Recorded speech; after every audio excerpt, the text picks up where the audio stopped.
Você conhece a história da Guerra de Troia? Durante 10 anos, os gregos tentaram invadir a cidade fortificada de Troia, mas eles não conseguiram.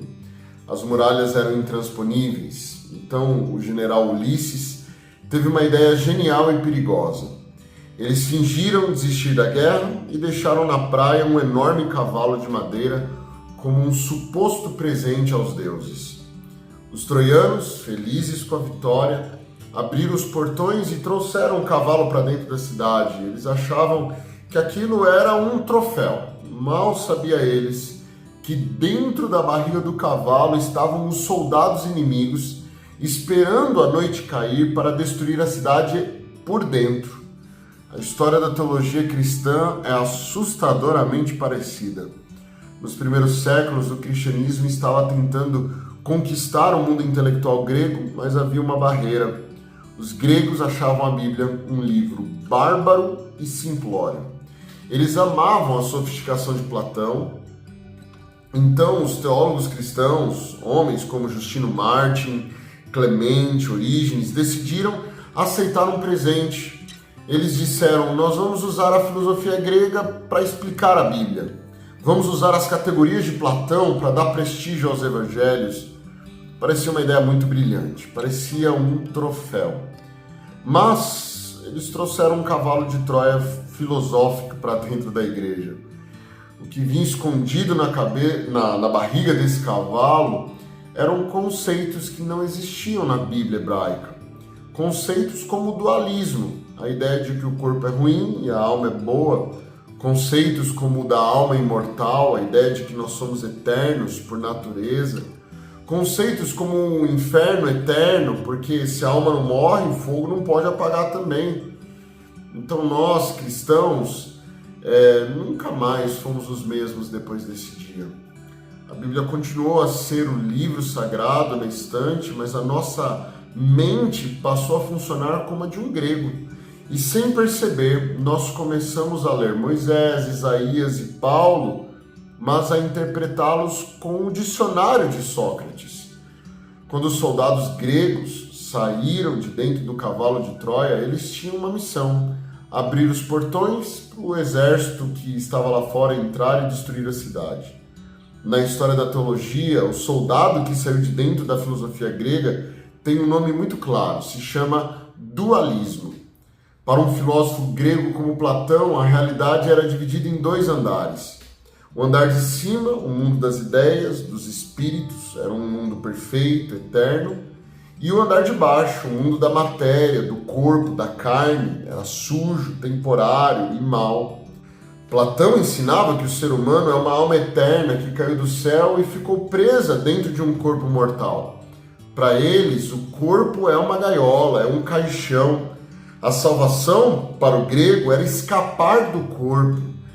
Era a alma sair voando de volta para o céu. Agora, olha para a Bíblia, olha para Gênesis 2, verso 7, que apresenta uma matemática muito diferente. O texto diz assim que o Senhor Deus formou o homem do pó da terra e soprou nas suas narinas o fôlego de vida, e o homem foi feito um ser vivente ou uma alma vivente em algumas traduções. Olha só essa equação: o pó, o corpo, mais o fôlego, que era o espírito, o sopro de Deus, se torna uma alma, um ser vivente. Na Bíblia, nós não temos uma alma, nós somos uma alma. Inclusive porque a palavra hebraica para alma aqui, a palavra nefesh, é uma palavra importante. Nefesh significa um ser com capacidade de viver, de respirar, de existir. Um ser respirante. Nefesh vem do verbo nafash, que significa respirar. Portanto, o nefesh é o respirante, o indivíduo, ou a pessoa, ou o ser com capacidade de existir, de respirar, de estar aqui. É óbvio, porque se a matéria recebe o fôlego de vida, essa matéria que recebeu o fôlego de vida nessa junção se torna um ser com capacidade de respirar. Por essa razão, nós não temos uma alma, nós não temos um ser com capacidade de respirar, nós somos esse próprio ser. Nós não temos uma alma, um fantasminha que mora dentro de nós. A alma é você, a alma sou eu, por inteiro, nossos olhos, nosso cérebro, nossos sentimentos, nosso corpo.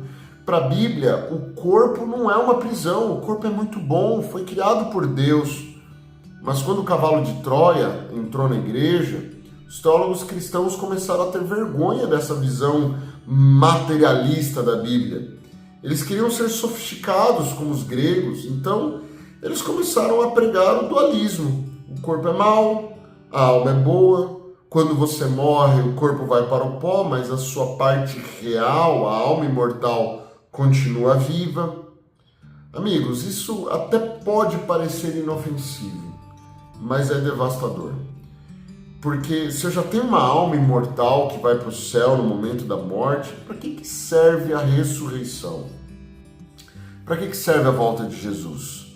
Se o meu avô já está no céu cantando com os anjos, por que Jesus precisaria voltar à terra para acordá-lo do túmulo? A doutrina grega da alma imortal tornou a doutrina bíblica da ressurreição desnecessária.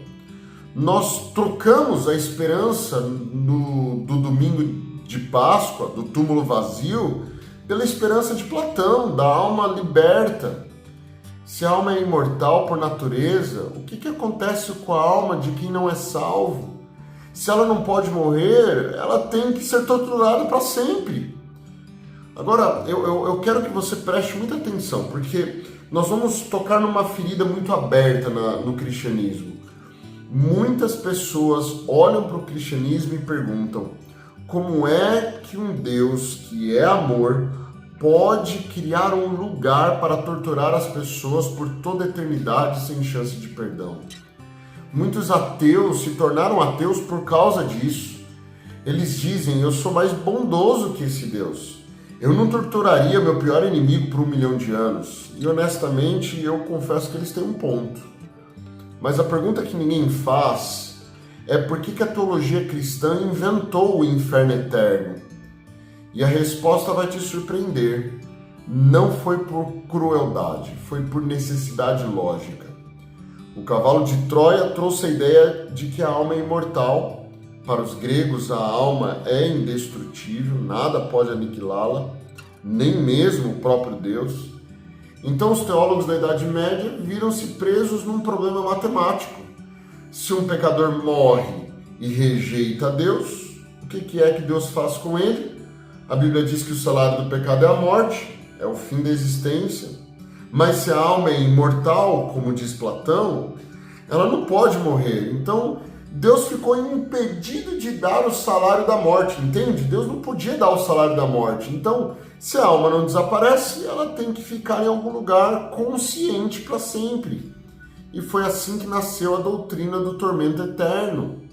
O inferno não é o desejo de Deus, o inferno é o único lugar onde se pode colocar uma alma imortal que não serve para o céu e que não pode ser destruída.